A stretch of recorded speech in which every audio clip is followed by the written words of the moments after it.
is the We Knew the Moon podcast, where we love all things empath, spiritual, witchy, unexplained, and spooky. Hosted by me, Dee Safier, co-founder of the Goddess Temple Twickenham, and joined by lots of special guests.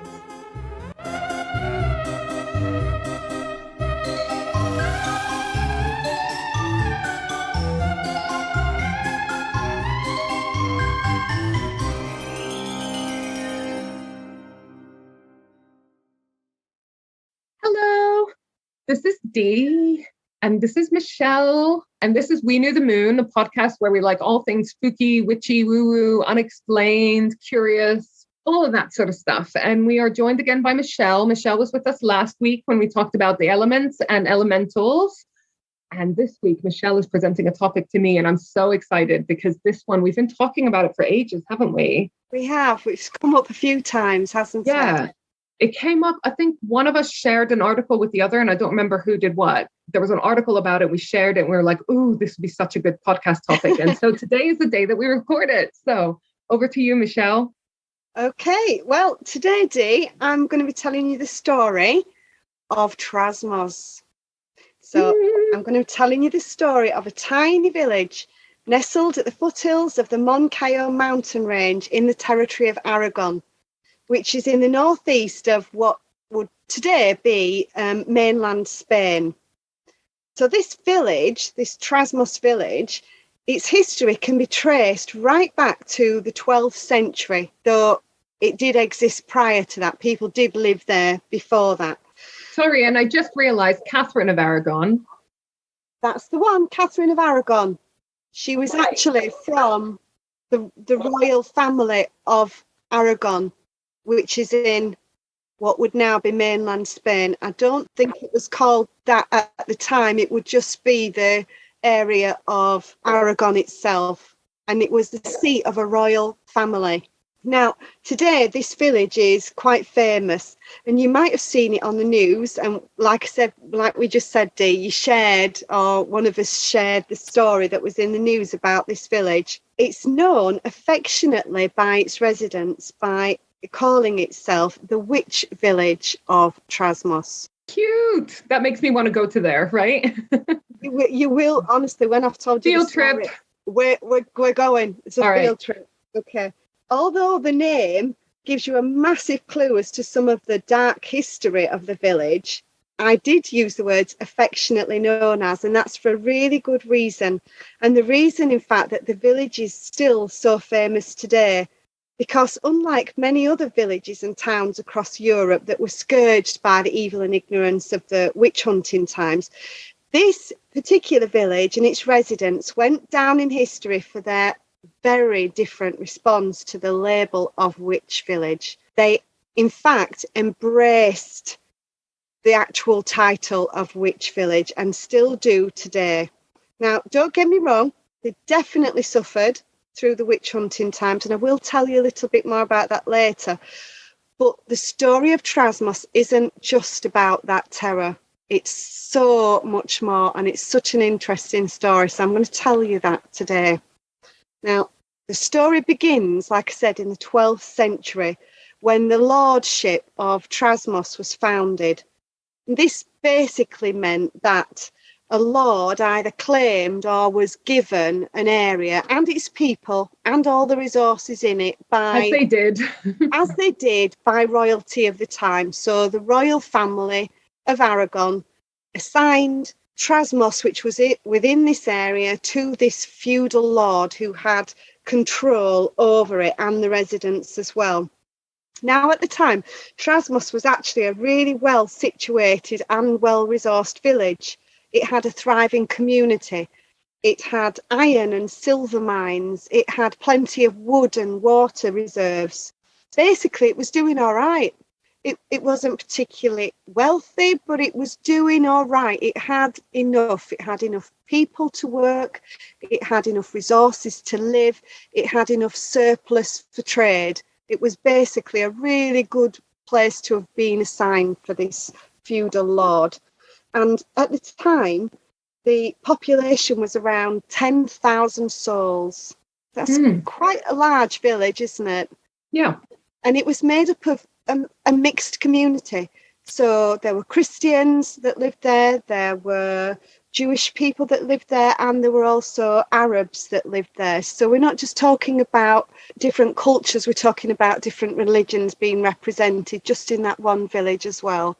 That sounds lovely. We love multicultural areas. It was multicultural, and from what I've read and found out, it would appear that it was peaceful. They lived side by side, and they just... Is this heaven on earth? Well, I don't know, possibly, but I think what had happened to the area that we now call Spain is it had been invaded and taken over and ruled by different communities from around the world that often were representative of those religions throughout time. So this village was really a melting pot of a lot of the things that had happened in that area over the last 700 years. And from what I could read, like I said, it was peaceful. They lived alongside each other with little problem. But now much of the other parts of the land of Spain were owned and controlled by the Catholic Church, but not Trasmoz. Trasmoz was owned by the feudal lord and overseen by the royal family of Aragon. But the Catholic Church was making headway not just across other parts of Europe, but quite stridently across areas of Spain. And they were wanting to collect monies, taxes from the places that they took over and wanted to rule themselves. And so rules were very different when the Catholics did take over. But Trasmoz was a lay territory. Like we said, it was ruled by a powerful fiefdom, which basically meant that it couldn't be touched by the church. The church had no jurisdiction over Trasmoz village, and it couldn't collect the taxes even if it wanted to, and it tried. And that lord was not going to be keen on it because they're going to want their tenants to be giving them the taxes, right? Absolutely, and I'm going to come on to that a little bit more later. Now, another key feature of this Trasmoz area, this Trasmoz village, was a castle that was just outside the village on the hill, and it was called Trasmoz Castle. Impressive and much fought over fortress. So it swapped hands many times over those 700 years. But at the time that we're talking about, when this story begins, it belonged to the province of Aragon. It belonged to the fiefdom. It belonged to, overseen by the royal family. It was not owned by the Catholic Church, and they had no jurisdiction over that either. So to recap, we've got the village of Trasmoz and the castle and the surrounding area with all the plentiful supplies of wood and water, iron and silver, and they were not part of the Catholic Church's property portfolio at the time. And the church was not happy about this. They were becoming increasingly ambitious in their property plans, in wanting to extend their branches out to cover the whole of Spain, but there were still these little pockets left. In 1255, the Catholic Church demanded that the village of Trasmoz must pay the Catholic Church for its wood supplies. It must pay tax on them. They said, look, you've got all these resources, you're making money hand over fist here, you must pay us the tax. Okay. Now, wood, nowadays we know wood is crucial for lots of things, but then it was absolutely for everything. It was for cooking, it was for building, it was for heating, it was for making all, life itself. You couldn't do it without it. What was their justification? They just thought that, as a lot of religious, things do, that they were entitled to take and to oversee, and that God was on their side, etc., etc. That's like me saying, oh, for no reason, but you need to give me a commission on all of your artwork. Yeah, absolutely. So it's like looking at a little village that's doing well, and they're going, well, I think you should let me have a piece of that, actually, because, we're the church. This is what occurred. And so the church tried to sort of put pressure on this village to pay its tax. But unfortunately for the church, the village and the people and the Lord that oversaw it, they refused. They just thought, well, we're not under the jurisdiction of the Catholic Church, and we've we don't even have all Christians in this village. What are you talking about? There's Jewish community, there's an Arab community as well. What are you talking about? So a giant fuck you, church. Absolutely. Good. So they basically said no. They basically said, do one, we're not paying you the tax. So the church's response to this was to begin excommunicating the village. Now, I don't know whether you know what that means. No, I do. Being such a good Catholic girl. They basically started to excommunicate a village that didn't actually contain many Christians anyway, which didn't make any Clearly sense. Clearly didn't care what the church thought. So basically to excommunicate someone means to like expel them from the church, means they're no longer Christian and they can't go to heaven. Which obviously, if you care, if you're a Christian, you will care about that. Yeah. But if you don't care what the church thinks, if you don't think of them as the power that brings you closer to God, which clearly they were like, well, we have our own route to God, you know, either because we're not even Christian or because we don't think that you, the church, trying to get money out of us is the way that's going to get us to, you know, where we want to be spiritually. So I can't imagine that bothered them too much. It didn't. Yeah, surprise, surprise. It's like if someone came up to us and was like, we're going to excommunicate you from the Catholic Church, we'd both be like, great, badge of honor, to be honest. Well, exactly. And that's sort of where it got to. They were like, yeah, whatever. All right. I mean, half of us, most of us are not even Christian anyway. So, yeah, whatever, crack on. So, yeah, basically, the Catholic Church then officially excommunicated this village and all its people, saying that, like you said, that they weren't part of the church. Well, some of them weren't anyway. But if you are, you're not going to heaven, because it's not just where you're on earth, is it? It's forever in every realm. I wonder if this is the only example of or if there's other examples of a whole place being excommunicated. I think there are, but this village is quite unique because they didn't just get excommunicated, as I'm going to go on to tell you. It went further than even that. Okay, so they refused to sort of beg forgiveness or pay the taxes, or were like, yeah, whatever. Okay, so this dispute apparently went on for many, many years with the village and the church, with, you know, an acrimonious relationship for many years. And Trasmoz became known as the village that had been excommunicated, a village that was now supposedly filled with all these ungodly people who were never going to go to heaven. Okay, and the church sort of viewed them and talked about them and labelled this village as full of dark forces in league with evil and filled with people who didn't deserve to go to heaven. So using them as like an example, probably. Yes.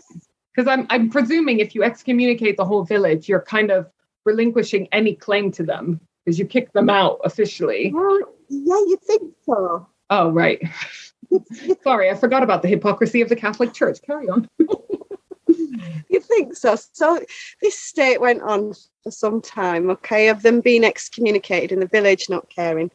And then during the 13th century, remember we talked about there was the castle on the hill. During this time, it said that the occupants of the nearby Trasmoz castle were using the building to forge their own fake coins. So not ones that were officially used by wider people, but to make their own coins, and they were using their own silver supplies that we said were plentiful to do this. Now, as you know, when you make anything out of silver, it's noisy, it's clattery, it's smelly. It really is a really smelly. And to prevent knowledge of this sort of being aware of in the wider community, the village decided to use its reputation basically as a smoke screen, to disguise what they were actually doing. So the village itself put out rumours that spread well beyond the village into the other local areas, that the castle was haunted. It was full of witches doing spells, stirring the cauldrons, making potions. That's what the smell was. That's so funny. Okay, so they said, well, you know, you've said that we're evil and we're full of evil spirits and dark forces. Okay, we'll run with that. Okay, we'll use that. So we'll tell everybody that actually that must be what you can hear. That must be what you can smell. I am loving this village. These villagers are so spunky. I love it.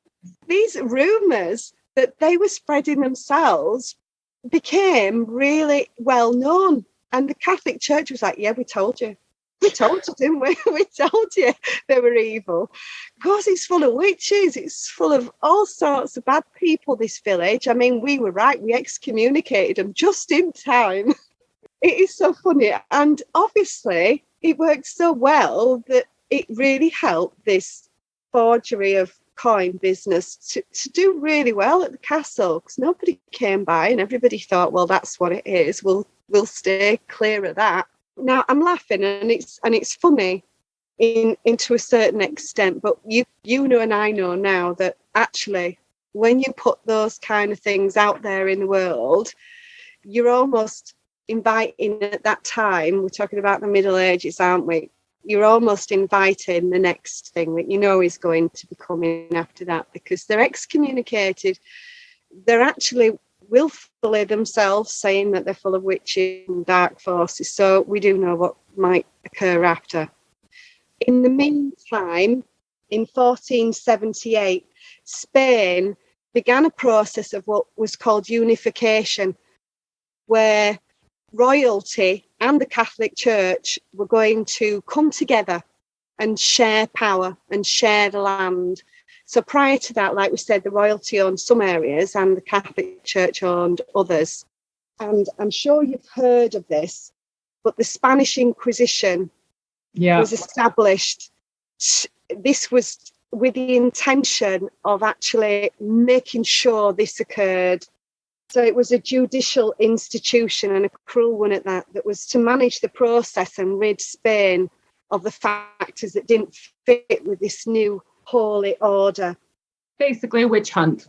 Basically, but before the witches. So this was commissioned initially and headed by the Catholic monarchs, the King Ferdinand II of Aragon and Queen Isabella I of Castile, another area that was basically royally operated at the time, and then overrun by the Catholic Church. So they were working together. Now, originally, the purpose of the Spanish Inquisition was to ensure that those who did willingly convert to Catholicism did it properly, that they were baptized properly, and that those people that either weren't baptized, refused to baptize, they were expelled or basically murdered. And they didn't start with witches. They started with the non-Christian populations. Yeah. So now, as we know, Trasmoz had a mixed population, and it had Jewish and Muslim members, and it had Christians, although they were excommunicated Christians, basically. And in 1498, that's about 20 years after the Spanish Inquisition began, Trasmoz was forcibly cleared, first of its Jewish population, and then not long after of its Muslim population, reducing the population from where it began in 10,000s down to just a few hundred. Oof, absolutely. So I think what you can assume there is that either the Jewish and Muslim people didn't want to be baptized, or that they were given no choice. It usually included arrest, horrific torture, and cruel death, which included burning at the stake. Ugh. Of those that refused to toe the line, basically. That's awful. Yeah, absolutely. And so this village went from a thriving community of tens of thousands to basically just a shattered community of just a few hundred people left. And I can only assume that those were supposedly excommunicated Christians that were left. So they're now lacking in manpower. They haven't got enough manpower, basically, to keep this village going. So it becomes an empty shell of a village. It doesn't stop there. Over the next few decades, the village suffers famines and disease, and fires. Well, it's not a surprise because they don't have anyone to run their agriculture, their business, their services. No, they didn't. So really, I would have thought just the loss of all of those people and the shattering of those communities left that village in a state of absolute non-operational, which obviously, as you know, would then lead to disease and not being able to take care of who was left. Now, during this time, and possibly again as part of the seeming ongoing persecution of this village, the water supply the village previously enjoyed was diverted by the local Catholic monastery away from the village. That's just evil. That's basically tantamount to murder.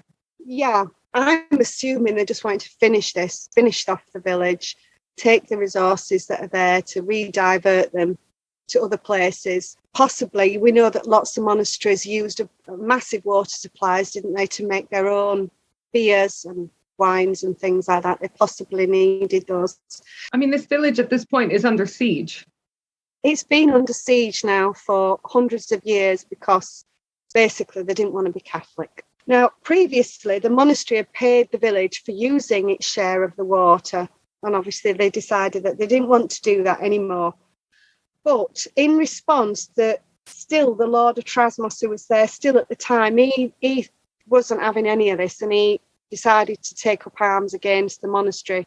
And actually the king sided with the village, basically told the Catholic Church to stop it, that they were in the wrong. They came down actually on the side of what remained of this poor village.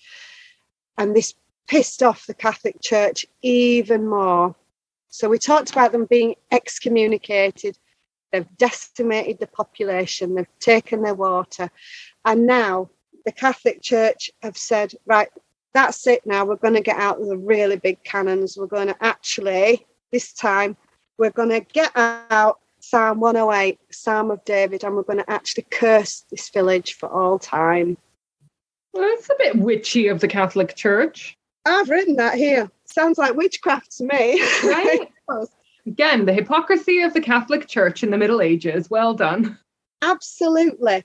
So, in 1511, the abbot of the monastery was charged with doing this. So basically, he took the cross from the church, covered in a black cloth, and a bell, and his Bible. And at night, he went to Trasmoz village, what was left of it, the poor thing, and he walked up and down the streets reading the Psalm of David, which is known as the Catholic curse, Psalm 108. I can read it to you if you like. Yeah, please tell me. It starts like what you think is nice, and then it gets really narcissistic and nasty by the end. Okay, so this is Psalm 108. So just imagine the fella is walking through the streets, he's ringing his bell, he's got his cross, he's making sure everybody can hear that's left in the village, and he says, "My heart is steadfast, O God, I will sing and make music with all my soul. Awake, harp and lyre, I will awaken the dawn. I will praise you, O Lord, among the nations. I will sing of you among the peoples. For great is your love, higher than the heavens. Your faithfulness reaches to the skies. Be exalted, O God, above the heavens, and let your glory be over all the earth. Save us and help us with your right hand, that those you love may be delivered. God has spoken from his sanctuary. In triumph, I will parcel out Shesham and measure off the valley of Succoth. Gilead is mine, Manasseh is mine, Ephraim is my helmet, Judah my scepter, Moab is my wash basin. Upon Edom I toss my sandal, over Philistia I shout in triumph. Who will bring me to the fortified city? Who will lead me to Edom? It is not you, O God, you who have rejected us and longer go out with our armies. Give us aid against the enemy, for the help of man is worthless. With God we will gain the victory, and we will trample down our enemies." That took a turn, didn't it? It escalated quickly. It went from saying God was good to God doesn't help. So very strange. Very Indeed. weird. I don't know enough about all of those biblical terms to fully understand it. But yeah, it started off like your typical Bible reading. Yeah. And then went dark. And then went a little weird. So very strange. But then so we are. This village is now excommunicated and now it's cursed for all time. And apparently this is considered the worst thing you can do. That curse there. So this village is now in this state, and it's said that only the Pope can lift this curse, and no Pope since has actually offered to do so. So it's still cursed. It's still cursed, but neither has the village asked for the curse to be lifted. They probably still don't give two shits, do they? They do not. They do not. Apparently, they didn't then, and I don't think they do now, because I'll tell you about that in a minute. So here we are then. The village is excommunicated and cursed, and then the witch trials begin to sweep across Europe. And Trasmoz is obviously a place that's going to get looked at, because it's clearly got all of these evil people in it that are left. Well, the few that are left now. As before, when the Spanish Inquisition rounded up the Jewish and Muslim members of the community, they did the same with perceived witches, and many were rounded up, tortured and murdered on trumped-up charges. There are no records of how many supposed witches lost their lives, but once again, the population dropped again from the hundreds down to the tens. So this village was so small. Oh my God. It's become like a hamlet. It's become like a hamlet and still is today. I'll tell you about that in a minute. Now, I don't know much about, because there wasn't a lot of paperwork and recordings about what actually occurred in Trasmoz during the witch trials. But the very last witch to be murdered in Trasmoz was in 1860. It's not even that long ago. 1860. And apparently the lady was called, or known as, La Tia Casca. And she had a reputation for being secretive and strange. I mean, if that was enough to get you fucking murdered for being a witch, then...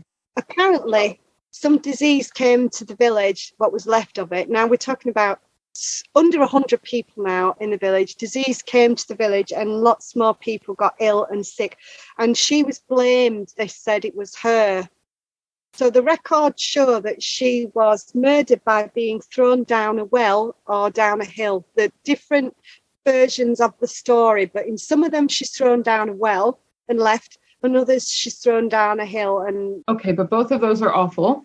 Awful. Records differ, but both awful. Now, today in Trasmoz, the castle ruins are still there, what's left after the fire. And at the bottom next to there is a sculpture, and it's supposed to be of this last lady who was killed. But the sculpture is your classic Halloween witch on a broomstick, which for me, I'm like, really? Ouch. Ouch. Yeah. I mean, yeah. So I'm not sure if that depicts and represents just the witchy theme of the village, or whether they thought the woman really was some sort of cackling hag. But a little bit tactless, isn't it? A little bit tactless. So today, like I said, the castle ruins are still there, and there's this sculpture, and the village is still there, but it's got no school, it's got no shops, and it's just got one bar. That's enough for me. I'm there. No, I was thinking that. I thought that'll do. Does it serve food? I don't know if it serves food, but it sells local honey and marmalade that the village makes itself. So that we could eat that, Dee. Yeah. What's the bar called? I don't know. I do not know. You'd have to look that up. It's Trasmoz. So Trasmoz, Trasmoz. And today there are only 62 residents of the village. I mean, this won't surprise you, but it's called Bar Trasmoz. Is it? Bar Trasmoz. There you go. So today there are only 62 souls that live in the village, and some of them don't live there year round. But at least 20 of them are self-identifying witches or pagans. And today the village is sort of, as it was then anyway, reclaimed. They own it. They own the reputation. That's a third of the residents. You know, they say that they are witches or pagans. And the village itself celebrates the pagan year So there's lots of celebrations throughout the year. But today, the event the village is most famous for takes place on July the 17th, just before the summer solstice every year. And it's called, excuse my Spanish pronunciation on this one, Feria de Brujería y Magica, or the Fair of Witchcraft and Magic. Well, I know what we're doing July 17th next year. Yeah, it sounds like a plan, doesn't it? Do you want to? Yeah, but do you know what? We might have to book up for like 3 years in advance, because apparently there ain't a lot of accommodation in the area, and they're booked up for years ahead, because this festival attracts imagine 62 people live there, thousands descend on Trasmoz in July. It's just That's to see amazing. It is, and it's actually what it's known for today, and it embraces that, and that's the thing that brings in the most revenue through the year. So it has a bustling and popular market, and it sells lotions and potions that are made with the plants from the mountains around. There's lots of healing and hallucinogenic herbs and plants that grow in the surrounding area. And they use those to make these potions that they sell. And there's loads of stalls with pagan and witchy items and gifts. But the main part is the actors reenact the whole of the history. They reenact the Catholic curse, they reenact the rounding up of the witches, but they do it tongue-in-cheek, and they own it, and they laugh at it.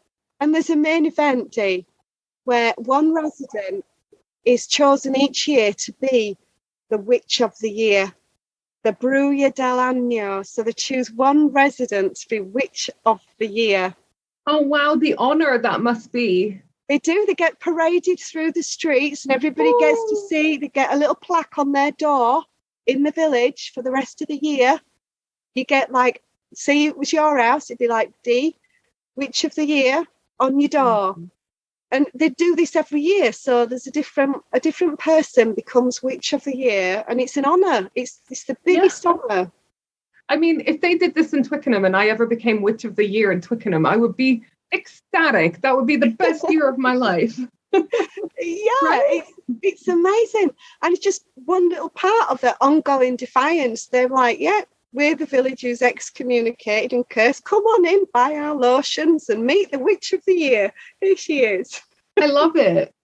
And apparently there's also a little museum to visit, and it's in sort of the basement of the castle. They've got a museum of witchcraft, the Museo de la Brujería, and it's got it tells the story again of the history of the village, but it's got lots of witchcraft paraphernalia, apparently broomsticks and cauldrons and dried herbs and lots of lovely stuff to look at.